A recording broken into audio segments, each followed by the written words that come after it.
우리가 살아가다 보면 나를 너무 힘들게 하고 지치게 하고 또 쉽지 않은 상대가 한두 사람 정도는 있습니다. 사랑하는 성도 여러분, 혹시 그런 존재가 한 분도 없는 분이 있습니까? 만약 그런 분이 계시다면 정말 주님을 닮으신 분이라고 저는 생각합니다. 오늘 본문은 다윗을 매일매일 쫓아다니면서 또 그를 힘들게 하고 지치게 하고 또 목숨까지 노렸던 사울이 다윗의 눈앞에 무장해제하고 앉아 있었어요. 다윗이 그것에 대해서 어떻게 반응했는지를 우리에게 보여주고 있습니다. 오늘 말씀을 통해서 우리를 힘들게 하는 존재를 우리가 어떻게 대해야 할지에 대해서 깨달으심으로 오늘 말씀을 통해서 은혜 받으시는 여러분 되시길 간절히 바랍니다. 이 절을 보기에 앞서서 어제 보았던 내용들을 잠시 보고 가기를 원합니다. 다윗은 계속적으로 도망자 신세로 이렇게 살았습니다. 사울에게 쫓기고 쫓겼지만 하나님께서는 어떻게 하셨죠? 그를 인도하셔서 사울의 손에 넘기지 않으셨다고 했어요. 그리고 그 다윗은요 10강야로 거처를 옮겼습니다. 그런데 그곳에 거주민이었던 10사람들이 어떻게 했죠? 다윗을 밀고 합니다. 멀리 떨어져 있는 기브야의 사울에게 그것을 밀고 합니다. 10사람들은 다윗을 밀고 하는 것이 어떻다고 했죠? 자신들의 의무라고 말하면서 아첨하면서 다윗이 어디 있는지를 상세히 사울에게 알렸습니다. 그 결과 사울은요 다윗을 이렇게 코앞에 두고 이렇게 대면하게 되죠. 다윗은 사울의 군사들에게 어떻게 됐습니까? 애워싸여서 정말 우겨쌈을 당하는 그런 상황에 놓였습니다. 하지만 그때 다윗은 어떻게 했다고 했죠? 정말 벗어날 수 없는 상황, 탈출구가 없는 상황에서 다윗은 시편 53편의 기도, 하나님은 돕는 분이시며 내 생명의 주관자 되신다라는 그 고백의 기도를 함으로 인해서 그때 어떤 일이 일어났습니까? 블레셋군이 쳐들어왔죠. 블레셋군이 쳐들어왔으니까 사울은 할 수 없이 군사를 빼서 블레셋군을 쫓아가는 상황에 놓여 있습니다. 이 사건이 우연같이 느낄 수도 있겠지만 분명히 하나님께서 개입하신 사건입니다. 하나님께서 다윗의 기도를 들으시고 응답하셔서 그 블레셋 군을 사용하셔서 다윗의 기도에 응답하신 것이죠. 이렇듯 우리의 기도는 역사하는 힘이 있습니다. 그러한 은혜가 각자에게 있으시길 간절히 바랍니다. 그리고 오늘 본문을 보겠습니다. 1절을 보면요, 사울이 블레셋 사람을 쫓다가 돌아오매 어떤 사람이 그에게 말하여 이르되 보소서 다윗이 엔게디 광야에 있더이다 하니라고 말씀하고 있습니다. 1절 앞부분에 보면 사울이 블레셋 사람을 쫓다가 돌아오매 라고 이야기하고 있죠.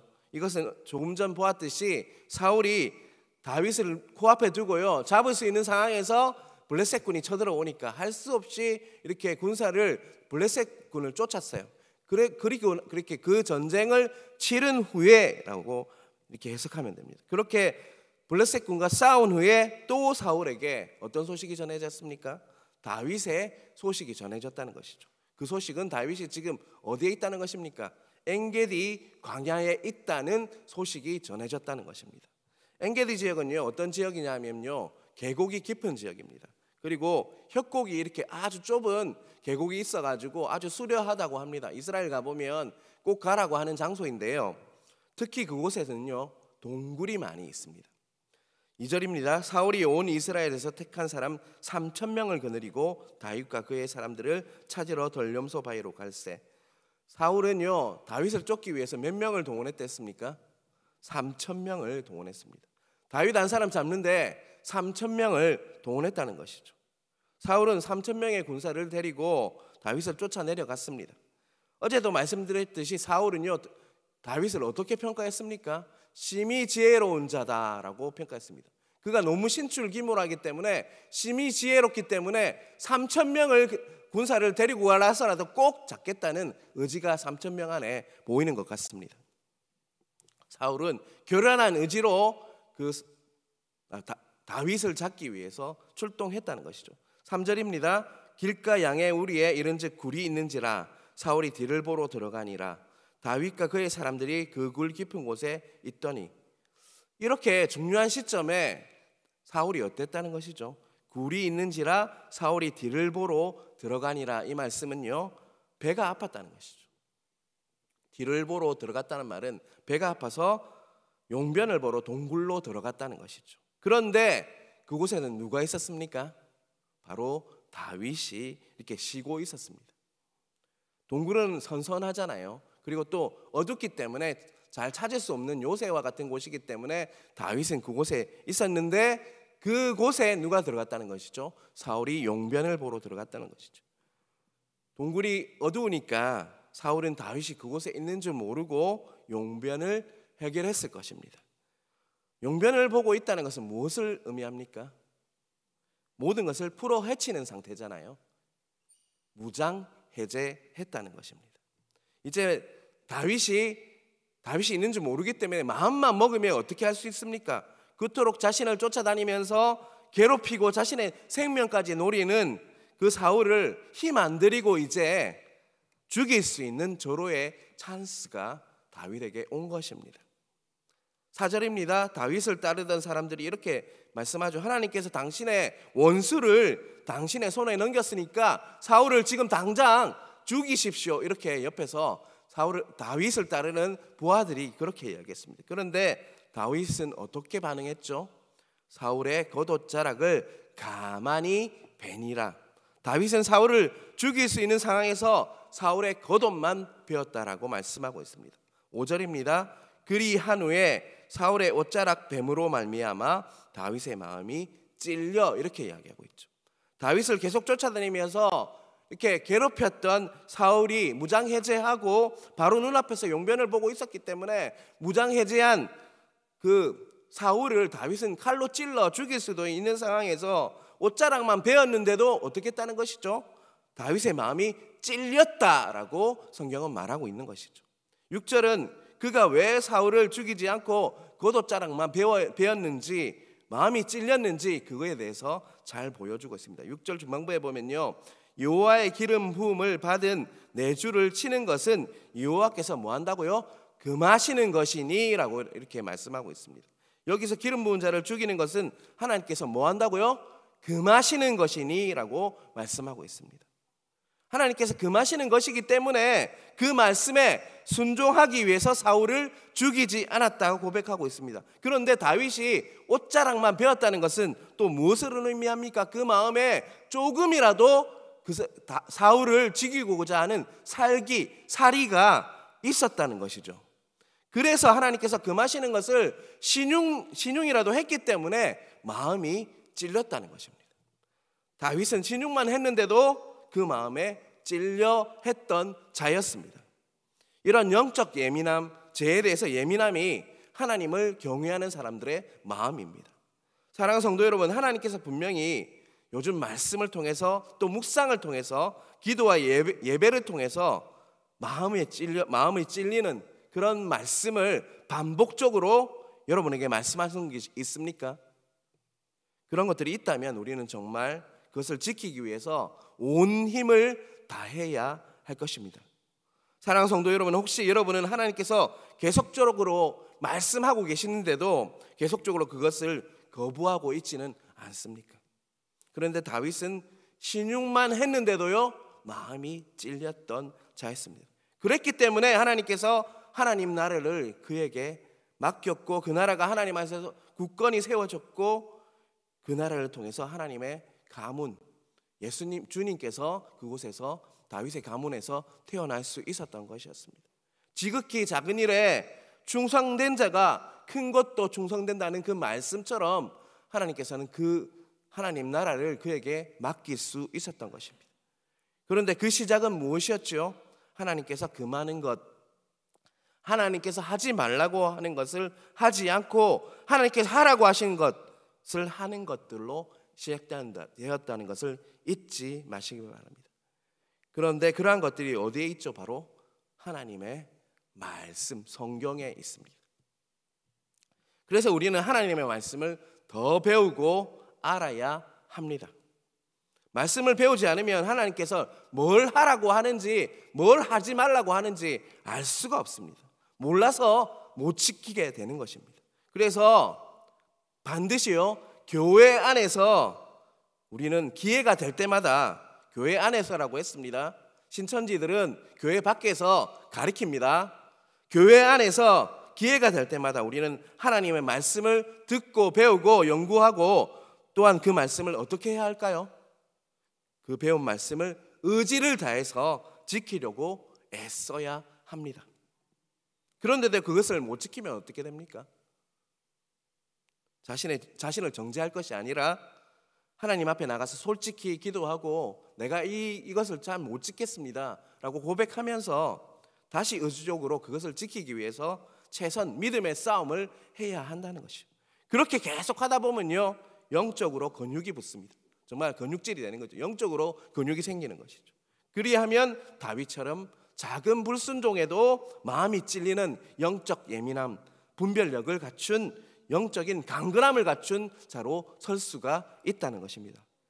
결코 쉽지 않은 싸움이지만 말씀대로 살려고 최선을 다하는 저와 여러분 되시길 간절히 바랍니다. 7절을 보겠습니다.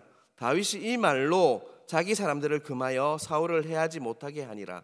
사울이 일어나 굴에서 나가 자기 길을 가니라. 7절도 참 중요한데요, 다윗 자신이 사울을 죽이지 않음으로 자신이 하나님의 말씀을 지켰듯이 자신을 따르는 무리 600명 정도가 했죠. 사울을 죽이지 못하게 함으로써 하나님 그 공동체도 하나님의 말씀을 따를 수 있게 한 것이 바로 다윗이었습니다. 다윗은 자기 자신만 범죄하지 않은 것이 아니라 자신을 따르는 600명까지도 하나님께 범죄하지 않게 했다는 것이죠. 사랑하는 성도 여러분, 여러분들이 우리 부산영락교회에 이렇게 불러주셨다고 하는 것은요, 여러분만 은혜 받고 여러분만 말씀을 잘 알고 여러분만 잘 되게 되는 것이 목적이 아닙니다. 여러분 주위에 계시는 지체들, 목원들, 또 목장 식구들, 전도회 분들, 그리고 부서 식구들 모두를요, 교구 식구들 모두를 교회에 더 잘 나오게 하고 말씀 더 잘 알게 하고 말씀대로 살도록 하고 또 예수님 잘 믿도록 해서 천국 가게 하는 것이 우리의 사명입니다. 그런 자로 우리를 불러주셨다는 것이죠.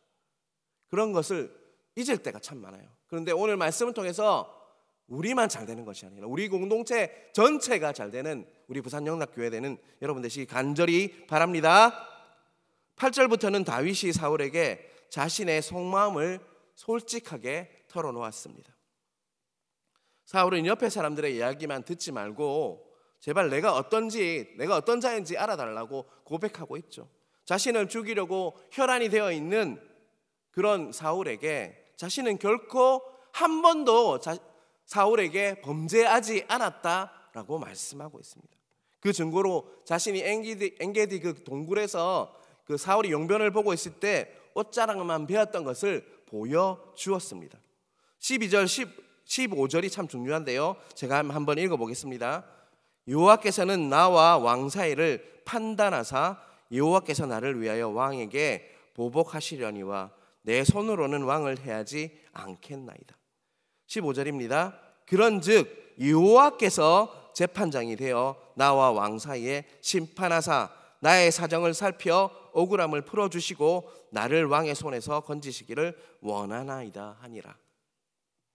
12절과 15절에 이렇게 공통적으로 나오는 말이 있어요. 좀 반복되는 구절인데요, 나와 왕 사이를 판단하실 분이 누구라고 하고 있죠? 재판하고 판단하실 분이 바로 하나님이시다라고 이야기하고 있습니다.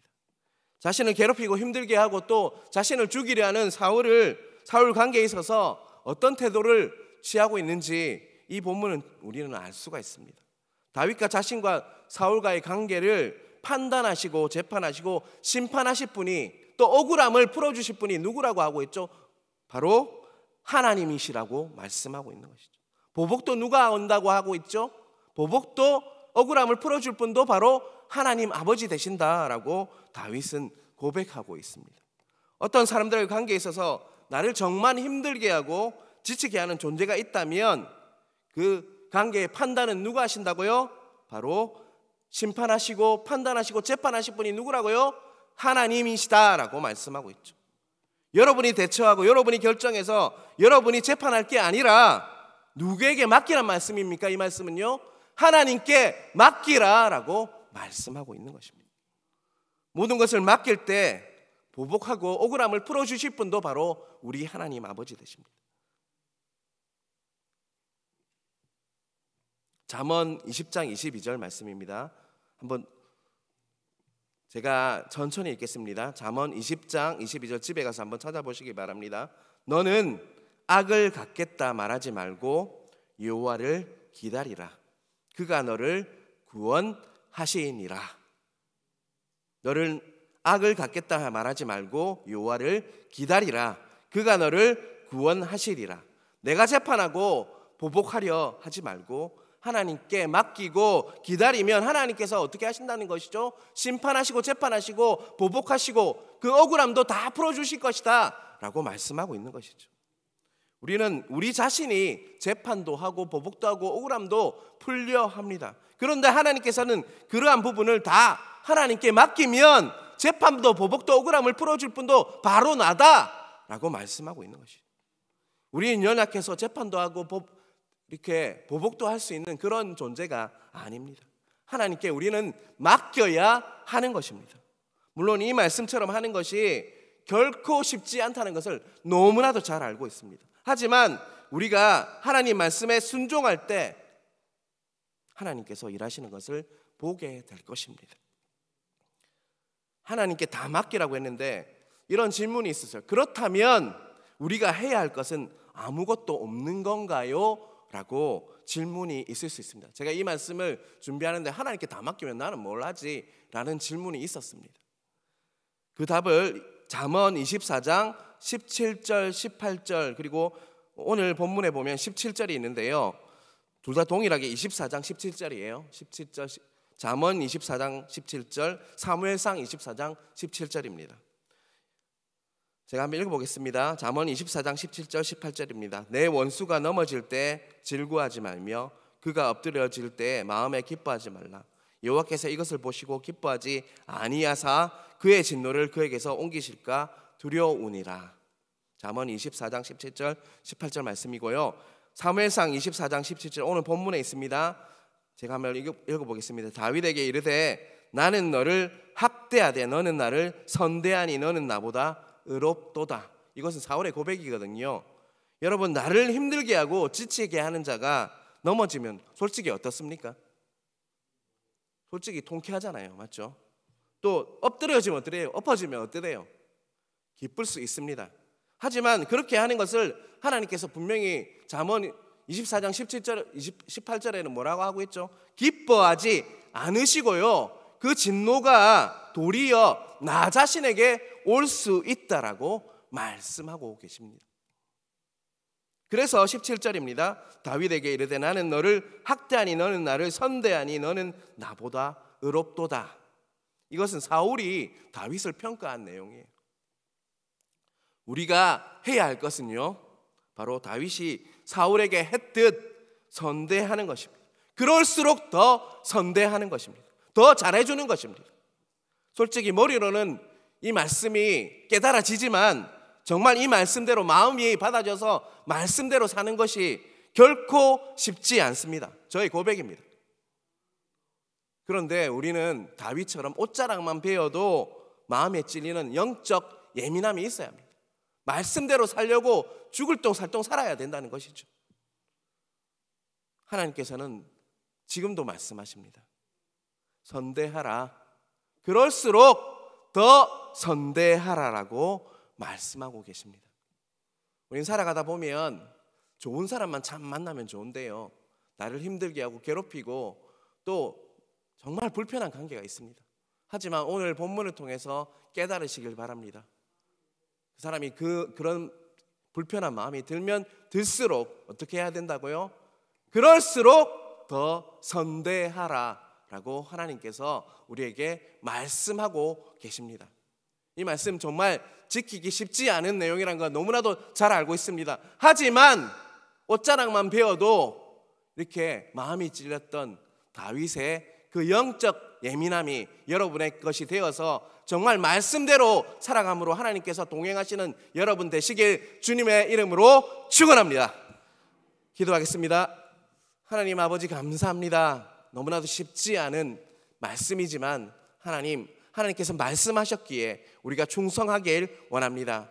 말씀대로 살아가는 은혜를 허락하여 주시고 그럴수록 더 선대하라고 하셨던 하나님의 말씀대로 다윗이 정말 사울을 죽이려고 하고 괴롭히고 너무나도 힘들게 했던 사울을 선대했듯이 우리 모든 자에게 선대하며 더 잘해주는 그런 부산영락교회, 사랑이 넘치는 교회 될 수 있도록 일하여 주시옵소서. 하나님 아버지, 오늘 또 하나님 기도 제목을 가지고 왔습니다. 하나님 말씀을 통해서 깨닫는 것이 있다면 또 깨닫게 해주시고 기도 제목이 되게 하시고, 하나님 아버지 정말 부르짖을 때 응답하시고 크고 은밀한 것들을 가르쳐 주신다고 하셨사오니, 하나님 부르짖을 때 응답하시고 또 크고 은밀한 것들을, 하나님 나라의 비밀을 가르쳐 주셔서 정말 하나님 나라의 비밀을 알고 가는 우리들 될 수 있도록 일하여 주시옵소서. 하나님, 어두운 세력에 묻혀 있는 분들이 있습니다. 어둠이 떠나가게 하시고, 묶여 있는 분들이 있습니다. 묶임이 풀리게 하시고, 또 병마에 정말 신음하는 분들이 있습니다. 병마가 떠나가게 하는